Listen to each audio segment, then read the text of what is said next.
Nigeria's National Bureau of Statistics recently released the country's fourth quarter 2016 unemployment figures and its first quarter trade data. The data shows that the country's trade balance is improving, but the unemployment rate is getting worse. Dr. Bongo Adi, a senior lecturer at the Lagos Business School, joins us now to give us some perspective on Nigeria's economic outlook. Thank you so much, Dr. Adi, for coming in. We've been hearing a lot of positive news around the currency, growth in general, but of course we have to talk a bit about these unemployment numbers. And what's the most worrying factor there for you? As this economy appears to be getting back on track, we're still seeing that unemployment number rise. Yes, I think for the first time in several years, about 3 years now, we are seeing some positive development in the trade balance. Nigeria's trade balance has been in deficit.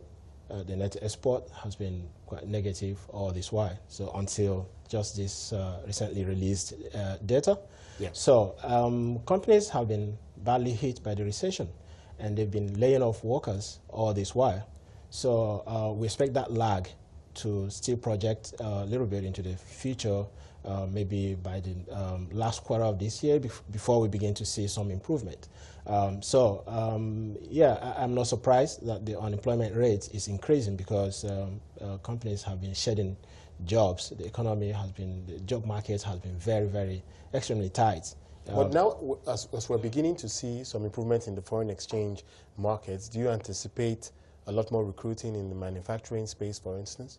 Yes, we've seen that the trade balance, the positive trade balance we saw actually was driven by, besides oil, manufacturing. Okay, but manufacturing has actually experienced more difficulty than the rest of the economic sectors in recent times because of infrastructure challenges. Sure.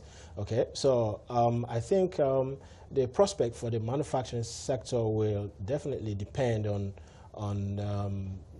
infrastructure improvement. So if that doesn't happen, then we might expect things to really worsen. But I think the indices tend to be looking up.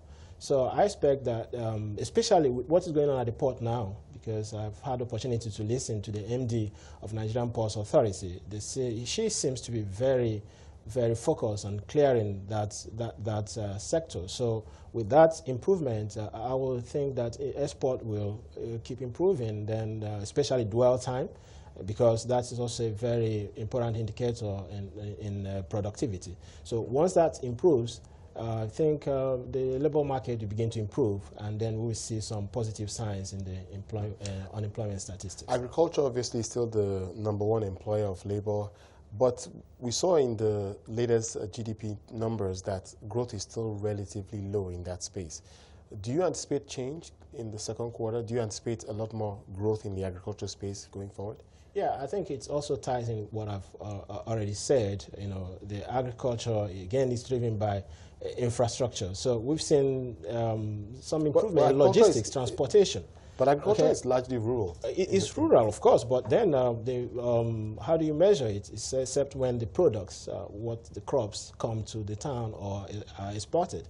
And then it has to do with logistics. And then logistics, that's transportation. And then when we talk about processing, then we are talking about manufacturing.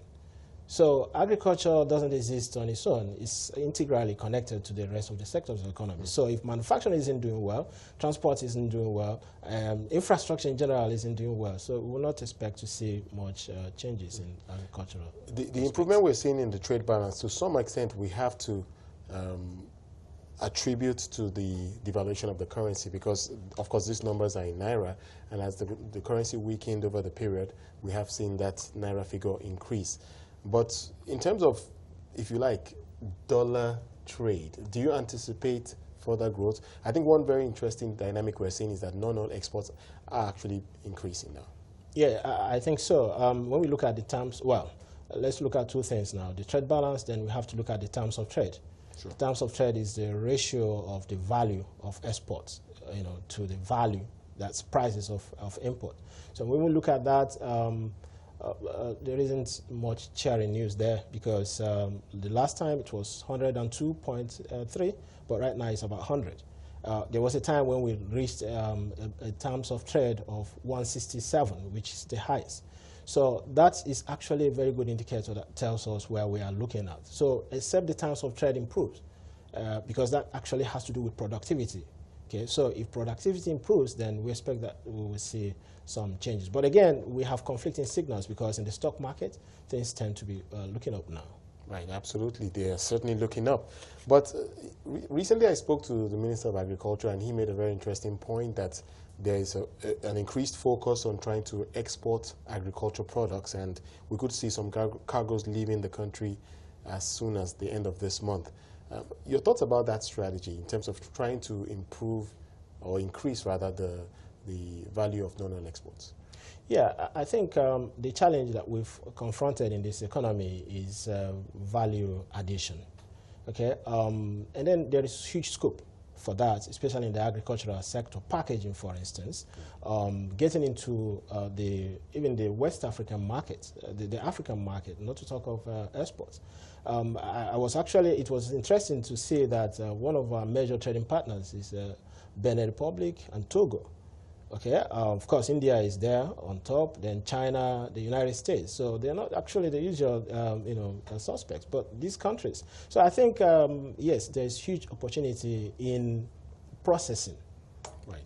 So, and I think there's also an opportunity to formalize a lot of trade. You just spoke about trade with neighbors, and I'm hearing a lot of interesting figures. Of course, many of it is unsubstantiated, but estimates that suggest that there are billions of naira in terms of the value of trade being done between Nigeria and its, especially neighbors in the north. Yes, that's been a huge potential that being neglected in this economy. I remember in those days when Nigeria used to have the concentric foreign policy, where first the focus of foreign policy was the neighbors, and then they expanded Africa before the rest of the world. So we had that three-tier concentric foreign policy. So when we look at it from the point of view of economic policy, we tend to have abdicated that. We left it for a very long time. So I think this is the time to really have a very coherent economic policy, that will mimic the foreign policy that we had in those days.